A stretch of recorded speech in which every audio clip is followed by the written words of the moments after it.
Hello, this is Mr. Brown.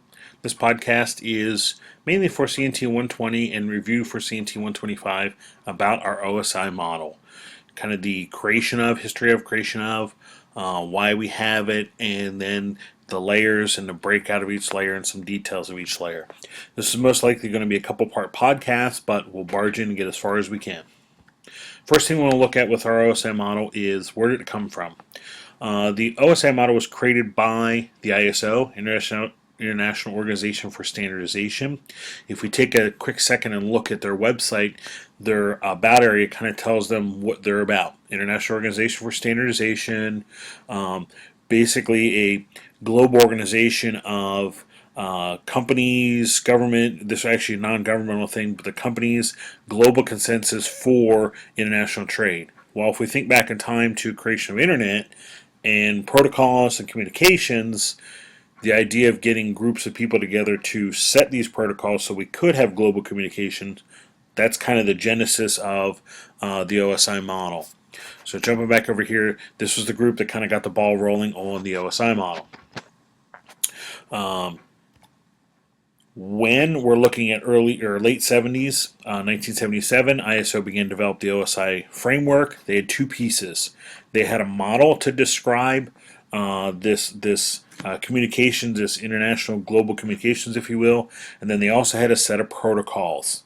Well, if we zoom ahead to today, what we'll find out is the model's still around and we all use it and refer to it, but the set of protocols, not really adopted. What really has been adopted is the TCP/IP protocol set. That was not created out of this OSI model thing.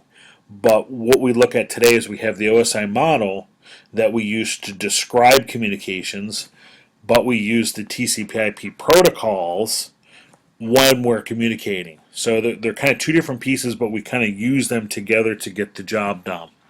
If we were to go look up the ITUT recommendations that spell out the OSI model, let me show you that real quick. I'm going to go out here to the United Nations page. I'm going to go in here and I'm going to look at their structure and organization. I'm going to scroll down here and I'm going to look for one of their specialized groups.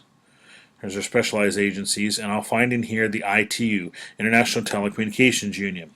Well, if you think about it, international communications, this is the ITU is the sub-organization of the UN that sets global standards for communications.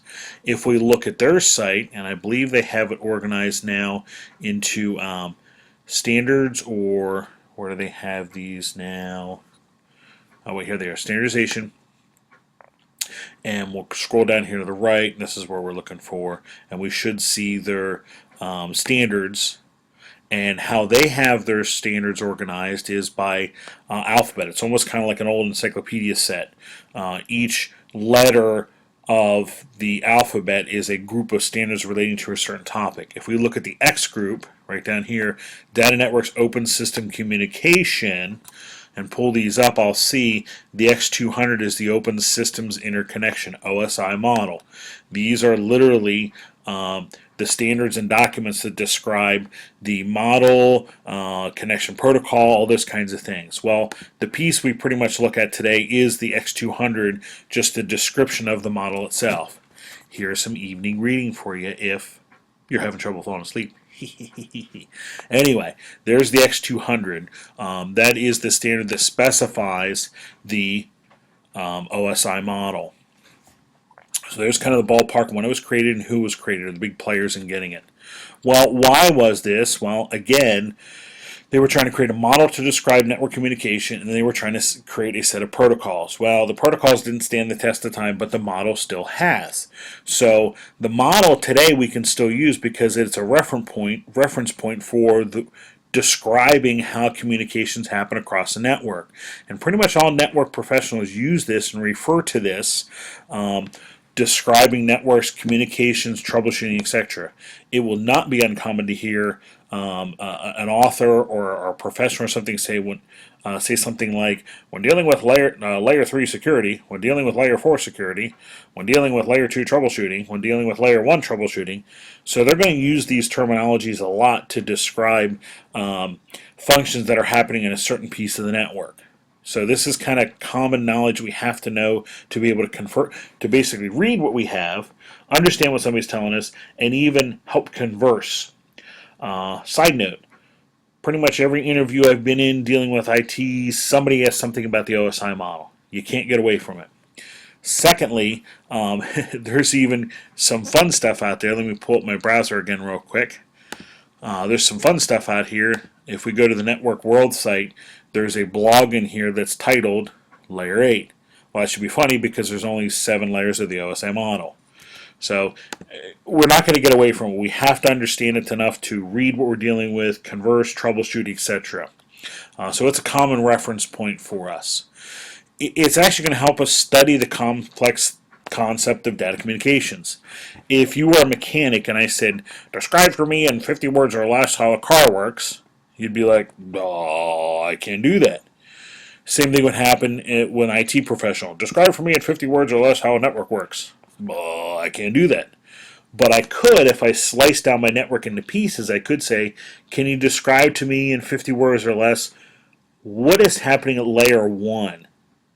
There's something tangible. It's a piece of the whole that we can describe. So it allows us to take the complex thought of networking and break it into pieces and study it. It also helps us for conversing, and eventually it's going to help us with troubleshooting. Later on, pretty much in CNT125, I start getting you to troubleshoot layer 1, layer 2, layer 3, layer 4, up through the layers, because that's kind of the quickest, easiest way to troubleshoot problems that you have no idea what they are. So the OSI model, we're going to lean back on this a lot. Well, here's our 7 layers. We have layer 1 on the bottom, 7 on the top. I always like to try to describe people, think of this as floors of a building. First floor is on the bottom, 7th floor is on the top. If I take that analogy a little further, if I rip the first floor of a building out, all the other floors will fall. So our most important stuff is on the bottom, and then we build up from there. So just kind of think of it as floors of a building. Well, we need to start getting our layers in the right order as well as the names of the layers. So here's layer 1 to 7, layer 1 over here to 7 with our layer names: physical, data link, network, transport, session, presentation, application. Well, it's handy to have a mnemonic to learn our layers and get them in the right order. There's 2 different mnemonics I've learned that help people. If you want to go layer 7 to layer 1, some people will use the phrase, all people seem to need data processing, giving you application, presentation, session, transport, network, data link, and physical by using those first letters. The one that's always seemed to work for me was this one on my second mnemonic, where I go layer 1 to layer 7. Please do not throw sausage pizza away, giving me again physical, data link, network, transport, session, presentation, application. That's the one that always worked for me because I was going layer 1 to layer 7, kind of climbing up, if you will. Please do not throw sausage pizza away. Find one of those or something similar that works for you to get these layers in order. And again, using that first letter to help you remember your layer name. So pick one of those and kind of stick it in the back of your brain and start using them. The next thing we need to look at is the functions of these layers. And we're actually going to go 7 to 1. It might seem a little odd, but we're going to go 7 to 1. We're going to kind of go from the top floor down to the first floor. Top floor is the floor that you sitting behind your computer, that's the floor you have, I should say floor, the layer you have like the direct interaction with. When you're sitting at your computer and typing into your browser, you're kind of interacting with layer 7. So we'll start with 7 and work our way down. So layer 7, application layer, this is the layer closest to the end user. Now, we're not talking about applications like Microsoft Word, Microsoft Office, that kind of stuff. We're talking about software applications that are network dependent. That's how I like to think of it. Things like my browser are pretty much useless without a network. Something like email is pretty much useless without a network. So we're talking about those kinds of applications, but I'm talking about it just a little bit deeper. If I pull the cover back on my browser, what I really find is my browser is using the HTTP protocol. Those are the components I'm talking about. If I pull the cover back on my email application like Outlook or GroupWise or whatever I'm using, if I pull the cover back on that, I'm going to find that I'm using the SMTP protocol and the POP3 protocol. So I'm really talking about the applications, the network applications going on behind my browser or my email application. That's what I'm really talking about. That is the application layer of my OSI model. So here I give you a couple examples of my browsers using HTTP, things like FileZilla or Fetch or whatever is using FTP. My email application, Outlook, Eudora, Thunderbird, whatever it is using SMTP and POP3. If I'm using a network management tool, it's using SNMP. I'm actually talking about those applications going on behind my software application. That is your application layer.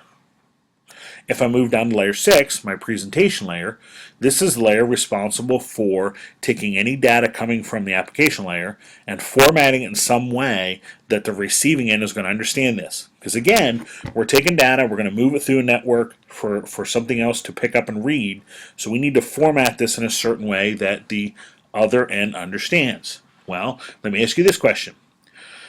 Have you ever thought about, or actually let me start this way, if you send an email to somebody, before you do it, do you pick up the phone, call them, and say, hey, I'm going to send you an email. What email application are you using? Okay, great. What operating system are you using?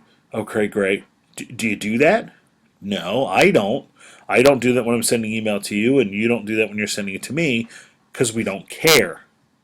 Well, that's kind of odd, because when you think about it, at different times I've run Linux on my laptop and sent emails. I run Mac OS on my laptop, send emails. I run Windows on my laptop, send emails. And no matter what, you get them and you understand them. And vice versa. You might be running a different operating system. You might be running a different email application. But when you send it to me, I get it, I understand it, I respond to it, and there's no problem. How is that possible? Well, it has to do with our presentation layer. The presentation layer is going to format our email in such a way that the other end is going to be able to read it and understand it. Well, the trick is my email application is going to send my email as either a text file, TXT, or an HTML file.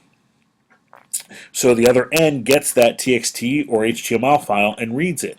And I ask this question, what operating systems, what email applications can read a text file or an HTML file? Well, the bigger, better question is, what things out there cannot read a text file or an HTML file? Yeah, there's not much. Phones, laptops, different operating systems, different email applications, it don't matter. They can read a text file and HTML file. So when I go to send my email, before I send it, it's formatted as a text or an HTML file. That way the other end, no matter what they're using, no matter what the operating system is, email application, whatever, they can read this file. Woohoo! While this is also true of other things like pictures, JPEG, videos, MPEG, files we talked about for email, text, HTML, bitmaps, bins, etc. All kinds of stuff get formatted in a specific way so it's readable by the other end. That's the key. So that's the job of our presentation layer. Other things that happen in here are file compression and file encryption. I can encrypt my file, like a zip file if you will. The other end can get this and unzip it and basically be able to read it. Same thing is true for file encryption. If I encrypt it on my end, you need to use the same type of decryption or cipher on the other end to be able to read it. So layer 6 is responsible also for compression and encryption. Alright, that's going to be a good place to stop. Come back for the next part for layer 5 and down.